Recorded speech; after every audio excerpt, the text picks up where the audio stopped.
লা ইলাহা ইল্লাল্লাহ মানে আল্লাহ পাকের বিধান ছাড়া কোনো বিধানই চলবে না। এত সহজ কথা।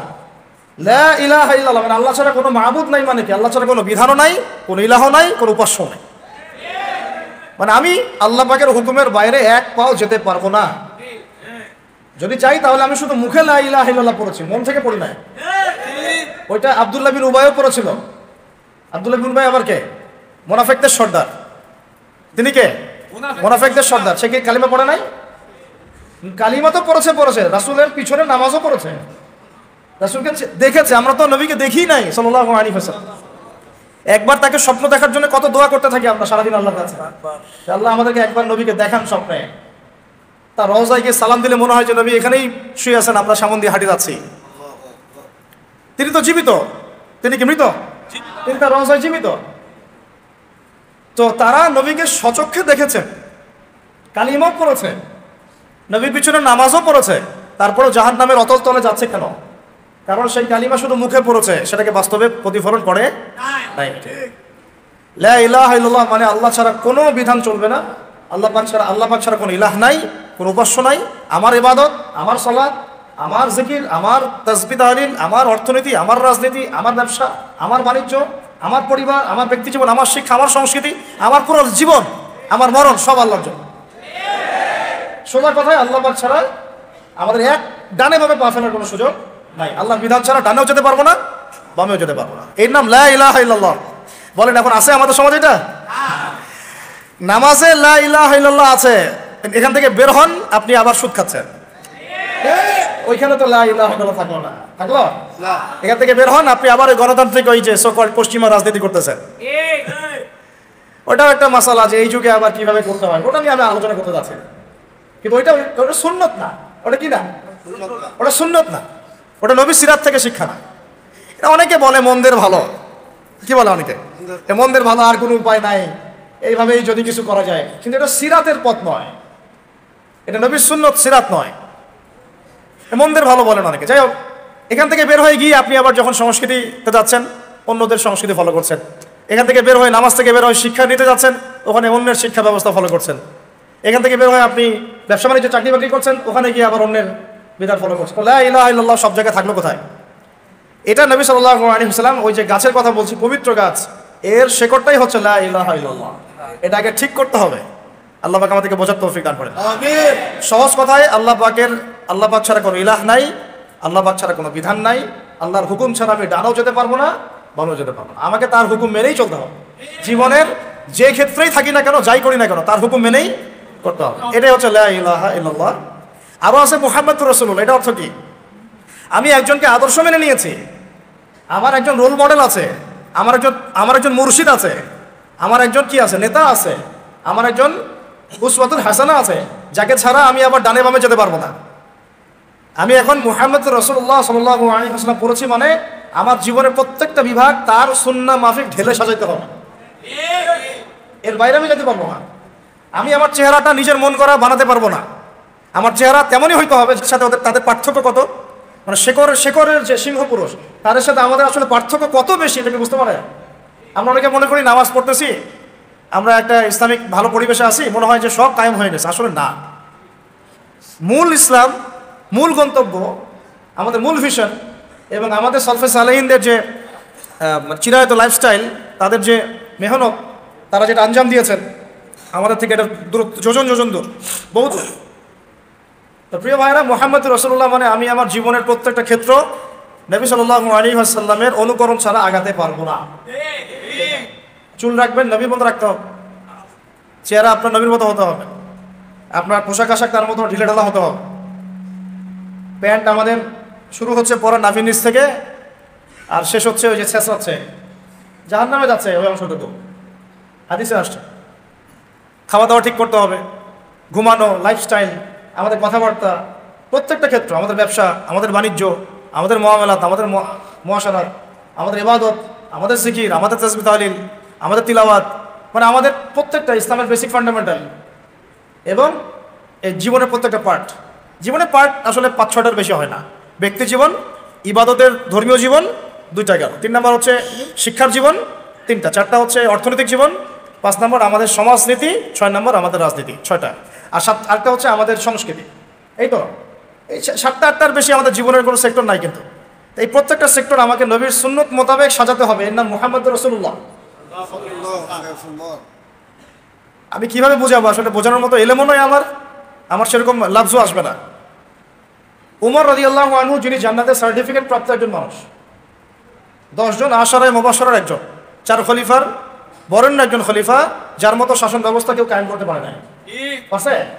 পারবে না ইনশাআল্লাহ। ইমামুল মাহদী আসলে পারবেন ইনশাআল্লাহ, আর ঈসা আলাইহিস সালাম আসলে পারবেন না। এখন এগুলো জাদুঘরে আছে, এখন এগুলো কোনো বাস্তবায়ন নাই। এখন ওটা নিয়ে আলোচনা বাদ, ইনশাআল্লাহ ওটা নিয়ে আরেকদিন আলোচনা করবো যে উমর রাদিয়াল্লাহু আনহুর খেলাফার যুগটা কেমন ছিল, ওটা আরেকটা আলোচনা হবে ইনশাআল্লাহ। এখন আমি বলতে চাচ্ছি, উনি একদিন নবীজিকে বলছেন সাল্লাল্লাহু আলাইহি ওয়াসাল্লামকে যে, ইয়া রাসূলুল্লাহ ওয়াল্লাহি লা উহিব্বুকা, আল্লাহর কসম আমি আপনাকে অনেক মহব্বত করি, ইল্লা মিন নাফসি, আমার নিজের নফসের চেয়ে বেশি না। স্বাভাবিক না, আমি আমার জানের চেয়ে বেশি মহব্বত আপনাকে করি না, কিন্তু অনেক মহব্বত। নবীজি বললেন লা ইয়া উমর, এখনো হয়নি। এখনো হয়নি মানে এখনো পরিপূর্ণ ঈমান আসে নাই। একটু পরে তিনি বললেন যে, ইয়া রাসূলুল্লাহ আলআন লা উহিব্বুকা মিন কুল্লি শাই হাত্তা মিন নাফসি, ইয়া রাসূলুল্লাহ আমি আপনাকে সব কিছুর চেয়ে বেশি ভালোবাসি, এমনকি আমার নিজের জীবনের চাইতেও এখন বেশি ভালোবাসি। নবীজি বললেন আলআন ইয়া উমর, এখন প্রকৃত মুমিন হইলা। উমর রাদিয়াল্লাহু আনহুর ব্যাপারে এত বড় একটা কথা আসলো, লা ইয়া উমর, তুমি এখনো মুমিন হওনি উমর। লা ইউমিনু আহাদুকুম, নবীজি বলছে তোমাদের মধ্যে কেউ মুমিন হইতেই পারবে না, মানে প্রকৃত মুমিন হইতেই পারবে না, হাত্তা আকুনা আহাব্বা ইলাইহি মিন ওয়ালিদিহি ওয়া ওয়ালাদিহি ওয়ান নাসি আজমাইন, যতক্ষণ না আমি মুহাম্মদ সাল্লাল্লাহু আলাইহি ওয়াসাল্লাম তোমাদের কাছে তোমাদের কি বাবা, তোমাদের সন্তান এবং সমস্ত মানুষের চেয়ে বেশি প্রিয় না হচ্ছে। নিজেকে নিজে প্রশ্ন করি, আসলেই কি মুহাম্মদ সাল্লাল্লাহু আলাইহি ওয়াসাল্লাম আমার কাছে এত বেশি প্রিয়? তাকে গালি দিলে তো আমার খারাপ লাগে, কেউ যদি তাকে নিয়ে কটূক্তি করে আমার খারাপ লাগে। আমরা প্রতিবাদ করি, আমরা আল্লাহু আকবার নারায়ে তাকবীর দিচ্ছি, আমরা আল কোরআনের আলো ঘরে ঘরে জানো স্লোগান দিচ্ছি। সত্যি কি মুহাম্মদ সাল্লাল্লাহু আলাইহি ওয়াসাল্লামকে আমরা আমাদের নফসের চেয়ে বেশি ভালোবেসেছি, বাসতে পেরেছি? তাহলে আমার চেহারার অবস্থা এমন কেন? আমার পোশাক আশাক, আমার রুচি, আমার অভ্যাস, আমার পছন্দ, আমার চলাফেরা, আমি কেমন করে বেনামাজি থাকতে পারি? তাহলে কেমন করে আমি একটা মেয়ের সাথে তাহলে সম্পর্ক করতে পারি? কিভাবে আমি তাহলে সুদ খাইতে পারি? কিভাবে আমি তাহলে জেনা করতে পারি? কিভাবে আমি তাহলে অন্যের হক নষ্ট করতে পারি?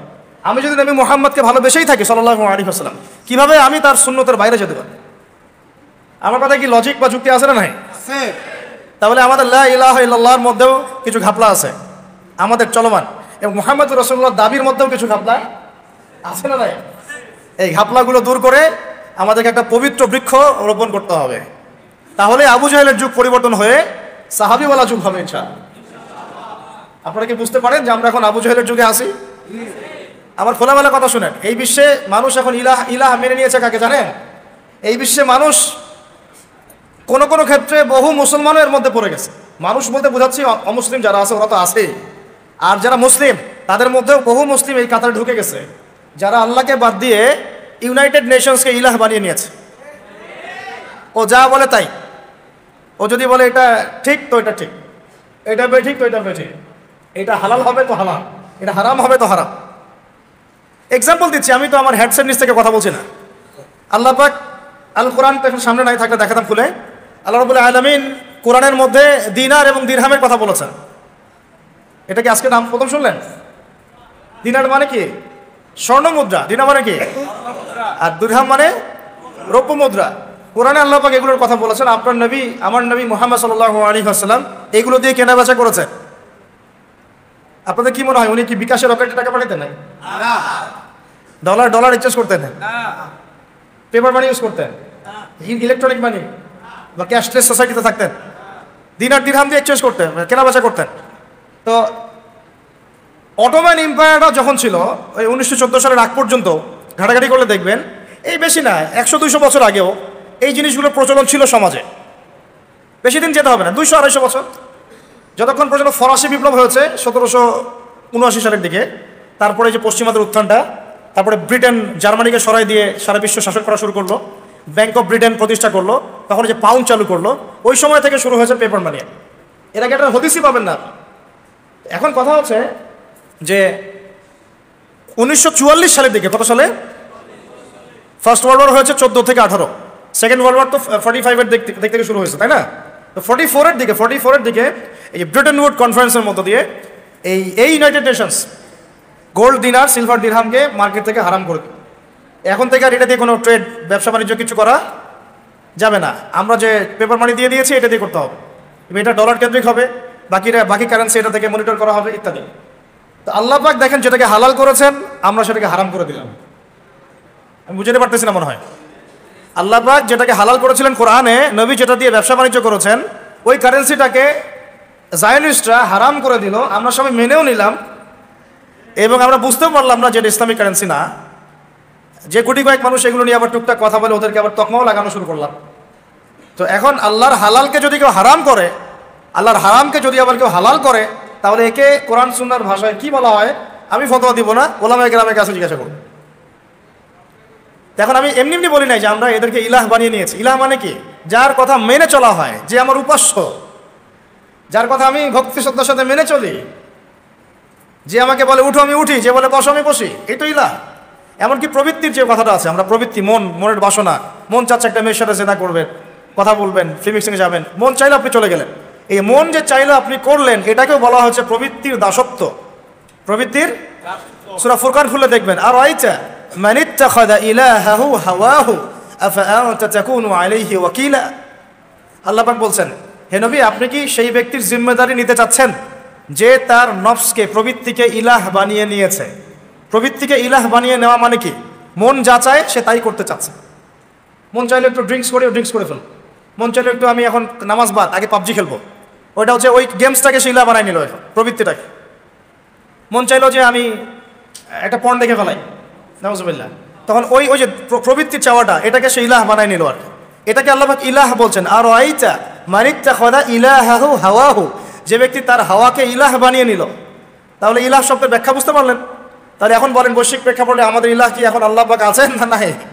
বাস্তবতায় আসলে ওয়ার্ল্ড অ্যাফেয়ার্সে নাই। আল্লাহ এবং তার রাসূল যাই বলুক এরা কানও দিবে না। ওরা যা বুঝে, ওরা যা চিন্তা করে, ওরা যা লিখবে, ওইটাই তাদের কাছে ইলাহ। মাদক হালাল না হারাম? আপনি বলছেন হারাম, আল্লাহ বলছেন হারাম, নবী বলছেন হারাম, কিন্তু বহু কান্ট্রিতে লাইসেন্স দেওয়া হয়েছে কি হয় নাই? তার মানে এখানে আমরা প্রবৃত্তিকে ইলাহ বানিয়ে নিলাম। সুদ হালাল না হারাম? বলেন। আপনারা বলছেন হারাম, আমি জানি হারাম, আল্লাহ বলছেন হারাম, রাসূল বলছেন হারাম, কিন্তু সমাজ বলছে এটা ফরজ। সমাজ কি বলছে? সুদী সিস্টেম ছাড়া কোনো অর্থনীতি চলতেছে না এখন সারা বাড়ি, সব সুদ।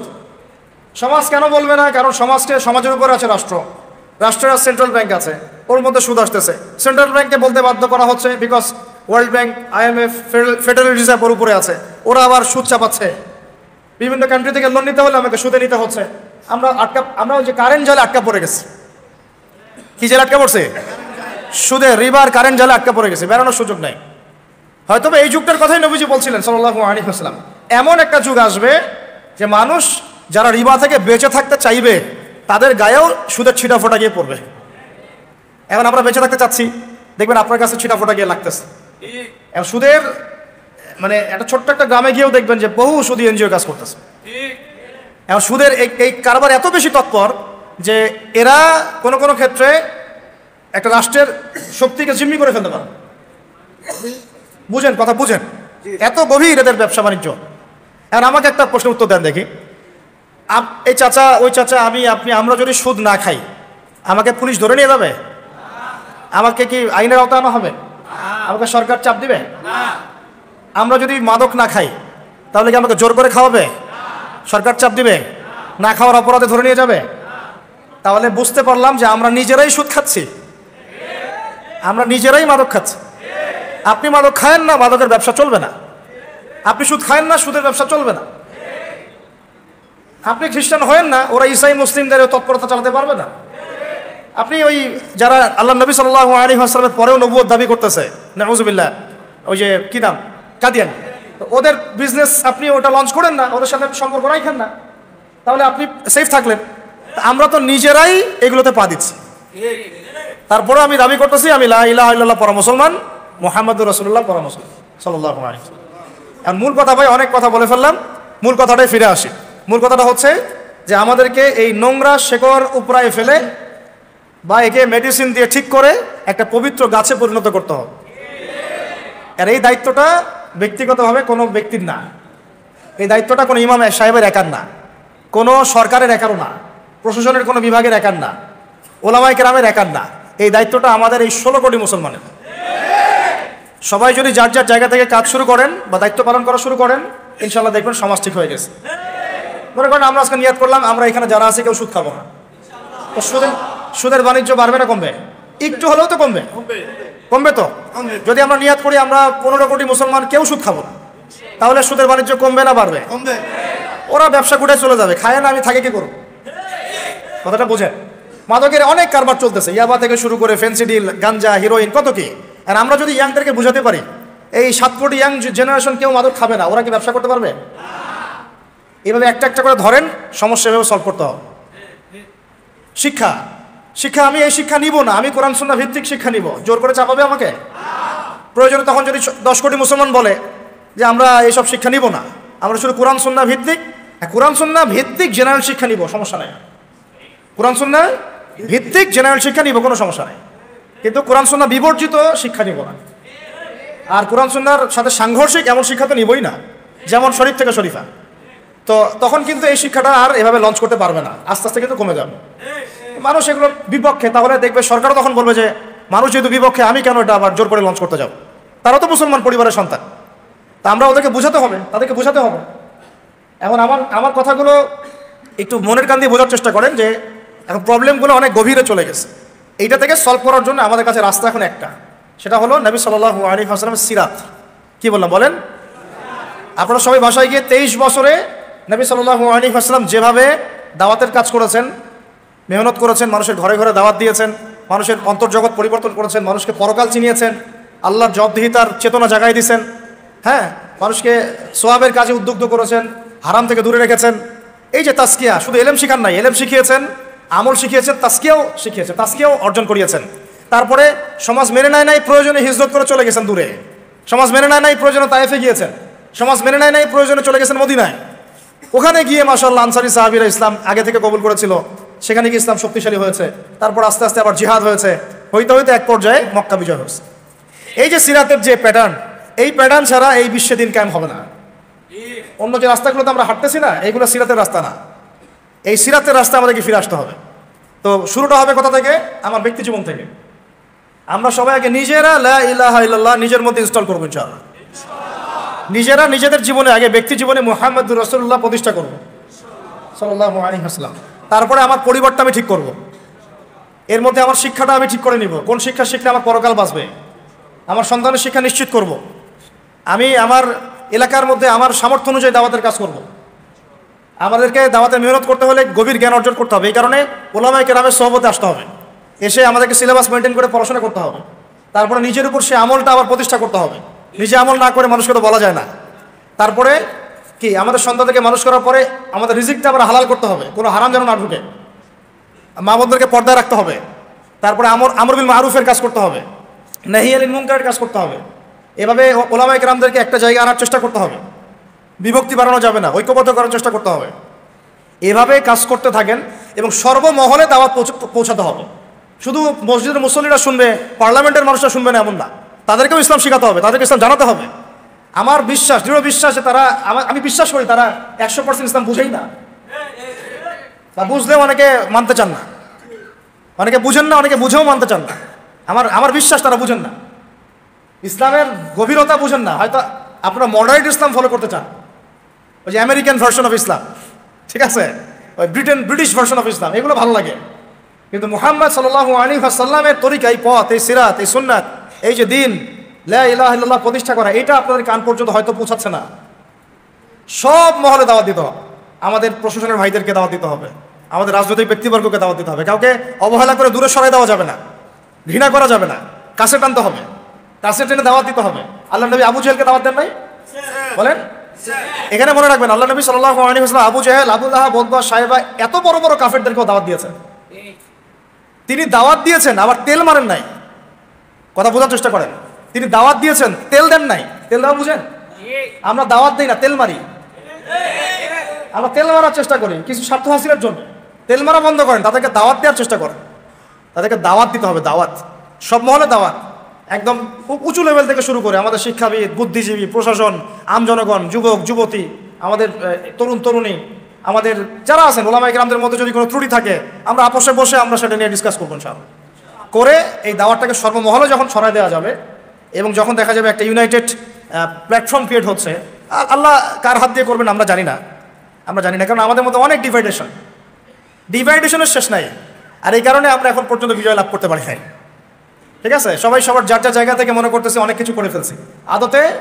আদতে এখন বিশ্বাস করেন এখন অন্য কান্ট্রির অমুসলিম যারা পশ্চিমা বিশ্বের তারাও বুঝে ফেলছে যে মুসলমানদেরকে মারা এখন খুব সহজ, কারণ এক ভাইকে মারলে আরেক ভাই আগাবে না।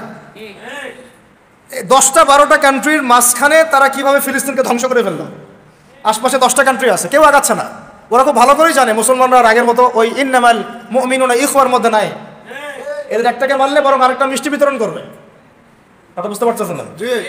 এটা ওরাও বুঝে ফেলছে। এই কারণে এই গোড়ার সমস্যাগুলো আমাদেরকে সলভ করতে হবে। সলভ হয়ে যাবে দেখবেন, তখন ইনশাআল্লাহ তাআলা একটা ইউনাইটেড মুসলিম কমিউনিটি গড়ে উঠবে।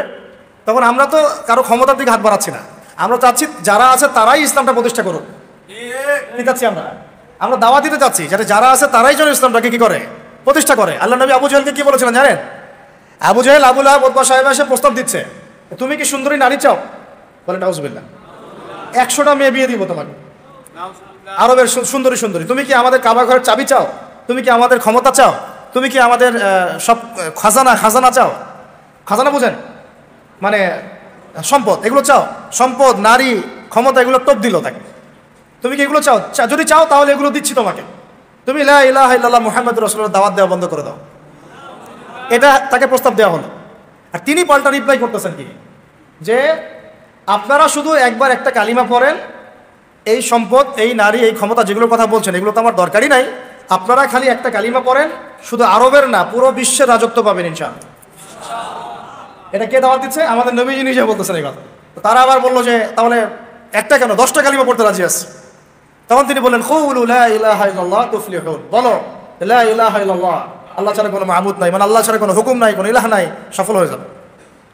তারা তো তখন পড়লোই না, ওই যে আবু লাহাব তখন পাথর নিক্ষেপ করা শুরু করলো, নাজিল হয়ে গেল তাব্বাত ইয়াদা আবি লাহাবি ওয়া তাব। তো আমরা কারো মানে ক্ষমতার দিকে হাত বাড়াচ্ছি না, আমরা আমভাবে মূল দাওয়াতটাকে প্রচার করতে হবে। আর এই প্রচার করার দায়িত্ব শুধু একজন ব্যক্তির না, সবাইকেই প্রচার করতে হবে। ওই যে কথাটা বললাম যে আমাদের কাজগুলো এখান থেকে চলে আসবে, ইলম অর্জন, আমল বাড়ানো, পরিবার গঠন, হালাল রিজিক, দাওয়াতের মেহনত এবং উম্মাহকে ঐক্যবদ্ধ করার চেষ্টা করা, সব মহলে দাওয়াত দেয়া। ইনশাআল্লাহ দেখবেন আজকে রেজাল্ট পাচ্ছি না হয়তো আমরা, আজকে থেকে 20 বছরের মধ্যে দেখবেন রেজাল্ট চলে আসছে ইনশাআল্লাহ। আল্লাহ চাইলে এটা সম্ভব। সময় যেভাবে দ্রুত পরিবর্তিত হচ্ছে, আল্লাহ চাইলে আগামী 20 বছরে অনেক কিছু হয়ে যেতে পারে, হতে পারে না? এখন আপনি যে টিকটক প্রজন্মটা দেখতেছেন, এটা পশ্চিমাদের বিগত 20 বছরের পরিশ্রমের ফসল। বিগত 20 বছর পরিশ্রম করে ওরা এই জেনারেশন তৈরি করছে। আমরাও যদি একটা লক্ষ্য স্থির করি যে আমরা এইভাবে আগাতে চাই, আমরা ব্যক্তি জীবন আগে পরিবর্তন করব, আমার পরিবারটাকে পরিবর্তন করব, আমি আমার সমাজের দায়িত্ব নিব, আমি সৎ কাজে আদেশ করব, অসৎ কাজে নিষেধ করব, আমি হালাল খাবো, অন্যকে হালালের দিকে ডাকবো, আমি দাওয়াতের মেহনত করব, ইলম অর্জন করবো, ওলামায়ে কেরামের সোহবতে থাকবো, তাদের সাথে পরামর্শ করে আমি চলবো। ইনশাআল্লাহ দেখবেন আপনার দ্বারা লাখ লাখ ছেলে পেলে ইনশাআল্লাহ পরিবর্তন হয়ে গেছে, মেয়েরা পরিবর্তন হয়ে গেছে। প্রত্যেকটা এলাকায় যদি এরকম করে মসজিদ ভিত্তিক দাওয়াত হয়, তালিম হয়, মক্তব থাকে, ঠিক আছে, এরকম ইসলামী হালাকা হয়, এভাবে দিনের প্রতিষ্ঠা হয়, প্রচার হয়। আমরা যেগুলো দেখতেছি যে মাহফিলে ফ্যান্টাসি, এই ফ্যান্টাসি দিয়ে দিন কায়েম হয় না, ফ্যান্টাসিতে দিন কায়েম হয়, ফ্যান্টাসি দিয়ে হবে না। ওই সাহাবিওয়ালা, ওই যে সিরাত থেকে বারবার সিরাতের কথা ফিরে আসতেছে, ওই 23 বছরের সিরাত সবার মুখস্থ থাকা চাই। এই সিরাতটাকে আপনি ভালো করে পড়লে বুঝতে পারবেন কীভাবে আল্লাহ নবী সাল্লাল্লাহু আলাইহি ওয়াসাল্লাম ওই শেকড়টাকে উপরে ফেলে, নোংরা শিকড় উপরে ফেলে পবিত্র একটা বৃক্ষের বীজ বপন করে এটা ফল দিয়েছে।